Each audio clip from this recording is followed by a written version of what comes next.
कमाल मुस्तफ़ा को project director garbage तैनात करता हूं केएमसी के अंदर।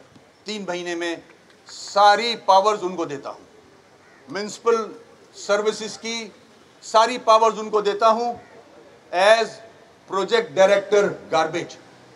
कल से काम शुरू कर दें, 3 महीने के अंदर कराची क्लियर कर दें। केएमसी के पास जितने वसाइल हैं आपको दूंगा मैं, जितने वसाइल हैं केएमसी के पास मैं आपको दूंगा। आज मैं म्युनिसिपल कमिश्नर साहब किधर हैं, एमसी साहब, अभी एचआरएम से order निकलवाएं, Syed Mustafa Kamal as project director garbage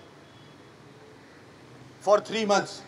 मैं कर सकता हूं, ये ऑर्डर निकलवाएं आज, ठीक है। Thank you.